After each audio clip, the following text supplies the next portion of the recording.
In-Game Live continues. I am Gabriel Morency. We're kicking it on the Sports Grid Radio and Television Network.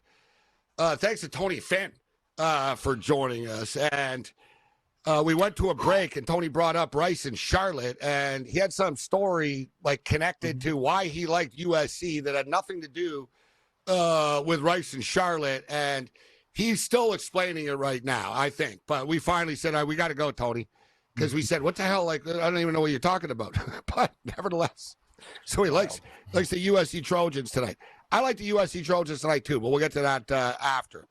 All right, let's bring in Loud Esmond right now. HitThePick.com. Loud, what do you got for us? What are you betting on this afternoon or this evening? College football or in-game? And for the record, guys, now Arkansas adds a field goal. I don't like this as an over-bet or in-game. They're trading field goals now. 31-20 football score. 4:20 left in the third quarter, 31-20 Arkansas, and we still have a 10-3 game with Texas Tech and Utah. We can't get any points on the board. Total down to 30.5 in that game. Lightning delay in Syracuse. Loud Esmond in the house. What are you looking at, Loud? Good to see you. What do you got for us?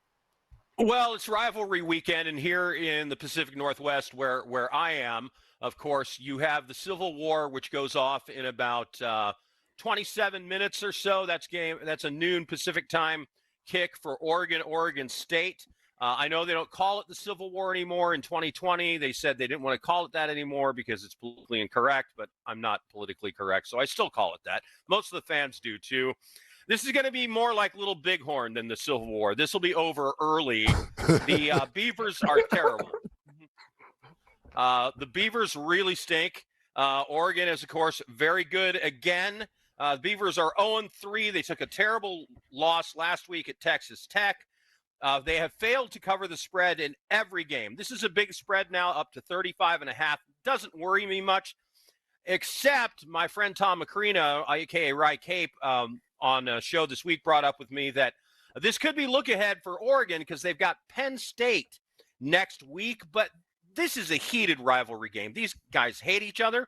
So I'm still not that worried about the big number of 35.5. I mean, Oregon beat Oklahoma 69-3 in their last home game. Last time I checked, that's 66 points. It would cover the spread here almost twice. So the question I have, Gabe, is how much better are the Beavers than Oklahoma State? So one thing I'll say, too, like you said, you know it. You're in the Pacific Northwest. We hit the Apple Cup, too. But from a football standpoint, they're not on the same stratosphere yet. To the alumni and the boosters, they hate Oregon State, right? So exactly, like Lanning knows this, that I got to give the boosters, I got to give them some red meat here. And how do you do that? We cover the point spread because he knows everyone's betting. Everyone gets it. And also one thing, too, about the look at stuff, I don't buy it like in the modern era. I think, in the old days it used to be true, but you'll notice this year, a lot of people said that earlier in the season about a lot of these powerhouses. Oh, they're playing a big team next week, and they could take the pedal off the metal.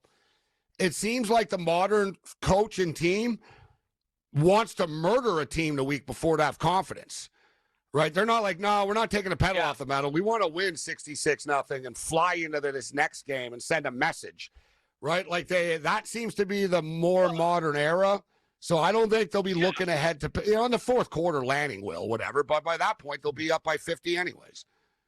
Yeah, and last time out, they only beat Northwestern 34-14, and they were a bigger favorite than that. So I think he wants to kind of get the team. Well, they gave up 2 late touchdowns. They took the pedal off the metal. Just point blank. They were up 33-0, and they got soft, which I think will piss Lanning off.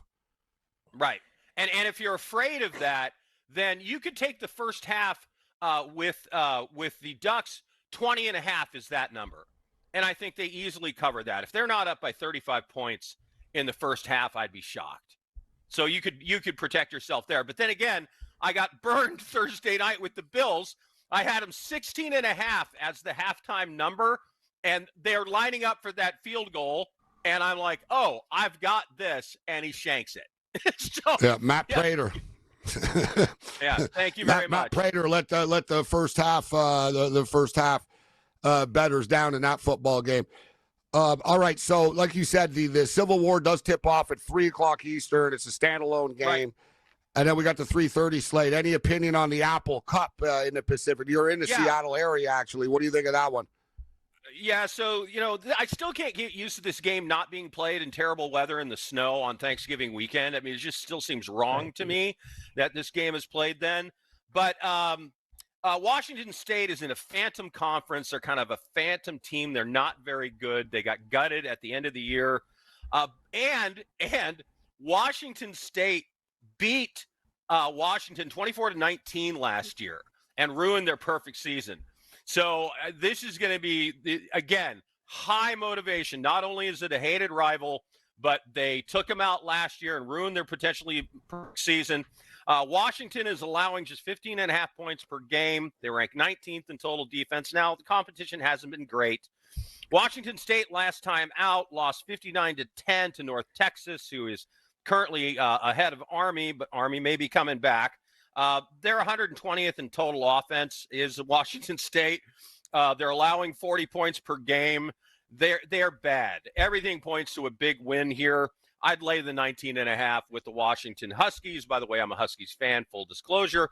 And I'd look to the 52.5 in the over as well. The Huskies might get there themselves. What do you think, Cam? This is your game. Washington State, Washington. Are you going to take the Cougars plus the points, or do you want to lay the points with the Huskies? I agree with everything Loud said about the Oregon State game. I think Oregon names their number. This game, I do disagree a little bit. It's funny, Loud, because my grandfather was a Washington Husky too, and my cousin played at Washington State. So here's the deal. This game is in Pullman, and to Loud's point, Gabe, I think this is very important. If Washington gets up on these guys early, then they're going to roll. The longer Washington State hangs around in this game, and it's like 7-0 or 7-3, then I really think the Cougars will gain momentum in this game. Loud, I'm getting 20.5 on my FanDuel account. I think it's too many points. Oh. I think Washington wins by like 17 in this game. I like the Ducks in the first, in the Civil War, and I'll take the Cougs, Gabe. Asking Washington to win by 21, that's a lot of points in this spot, but I get where you're coming from, Loud. You bring up great statistics. Washington is a better team. It's just still rivalry game, tough place to play. Gabe, I don't know how you feel about both games. Yeah, no, look, I wouldn't be completely shocked if it went that way. I just feel the Huskies are just a much better football team. So, talent-wise, I see them hard to match up.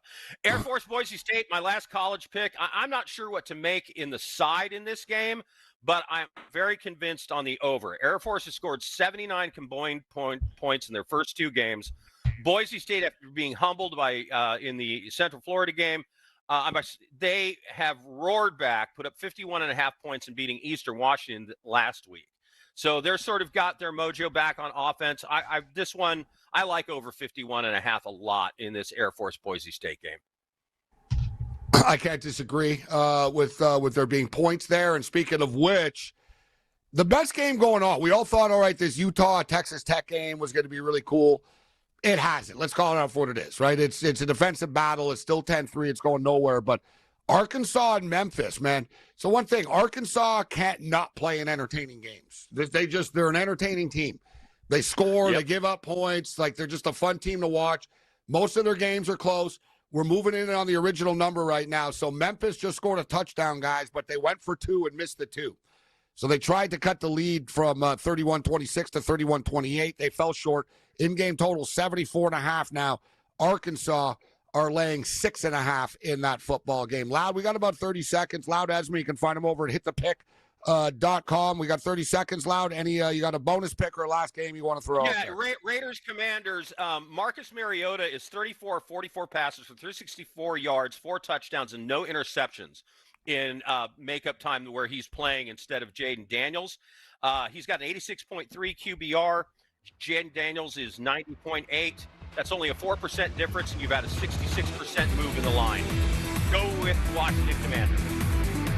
The Commanders. Thanks, Loud.